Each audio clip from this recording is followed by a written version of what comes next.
2024 के election results में BJP को लगभग 240 सीट्स मिली, लेकिन हमें पता है कि सरकार बनाने के लिए 240 सीट्स काफी नहीं है। इसके लिए मेजोरिटी साबित करनी पड़ती है लोकसभा में, जो कि 272 सीट्स एटलीस्ट होनी चाहिए अगर गवर्नमेंट बनानी है तो। इसीलिए बीजेपी को जेडीयू और टीडीपी से समर्थन लेना पड़ा और फाइनली एक गवर्नमेंट बनानी पड़ी, जिसे कोalition गवर्नमेंट कहा गया।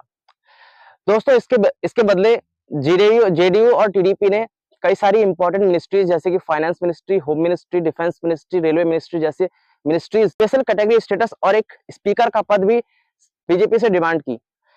वैसे अगर आप जानना चाहते हैं कि स्पेशल कैटेगरी स्टेटस क्या होता है, तो मैंने इस पर एक शॉर्ट वीडियो बनाया था, जिसका लिंक मैंने वीडियो के डिस्क्रिप्शन में डाल दिया है। अगर आप चाहें तो इसको देख सकते हैं। भारत में पार्लियामेंट का बाई कैमरा सिस्टम होता है, जिसमें अपर हाउस और लोअर हाउस, अपर हाउस मतलब राज्यसभा, लोअर हाउस मतलब लोकसभा। जिस तरह से लोकसभा में स्पीकर का पद होता है, उसी तरह से राज्यसभा में चेयरमैन का पद होता है। हालांकि इस वीडियो में मैं राज्यसभा की बात नहीं करने वाला हूं, इस वीडियो में मैं लोकसभा की बात करूंगा। दोस्तों, लोकसभा में 3 स्पीकर के पद होते हैं, जिसमें एक प्रोटेम स्पीकर, दूसरा स्पीकर और तीसरा डेप्यूटी स्पीकर होता है। सबसे पहले मैं बात करता हूं कि प्रोटेम स्पीकर क्या होता है। हमें पता है कि पार्लियामेंट में 3 सेशन होते हैं: बजट सेशन, मानसून सेशन और विंटर सेशन।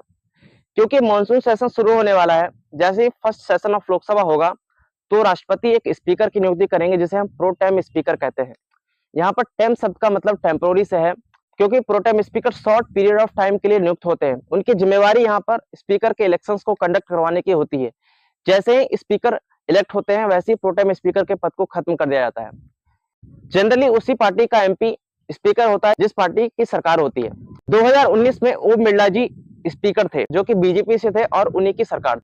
वैसे तो लोकसभा के 90% पावर स्पीकर के पास होती है। हालांकि यहाँ पर एंटी डिफेक्शन लॉ हो या फिर किस मेंबर ऑफ पार्लियामेंट को कितना बोलना चाहिए, किस टॉपिक पर लोकसभा में डिस्कशन होना चाहिए, उसका डिसीजन भी स्पीकर लेते हैं। देखिए, लोकसभा को चलाने के लिए मिनिमम अटेंडेंस की जरूरत होती है, जो कि 10% होता है, जिसे हम कोरम कहते हैं। अगर 1/10 ऑफ मेंबर ऑफ पार्लियामेंट अगर प्रेजेंट है, तो लोकसभा को चलाया जा सकता है। इसका डिसीजन भी स्पीकर लेते हैं। लोकसभा में जितने भी पार्लियामेंट्री कमिटीज होती है या फिर जो लोकसभा सेक्रेटरिएट होती है, वो सब स्पीकर के अंडर होती है। हमारे कॉन्स्टिट्यूशन में 4 तरह के बिल बताए गए हैं, जिसमें फाइनेंस बिल, ऑर्डिनरी बिल और फिर अमेंडमेंट बिल जो कि article 368 of the Indian constitution बताए गए हैं, और मनी बिल जो कि article 110 of the Indian constitution में बताए गए हैं।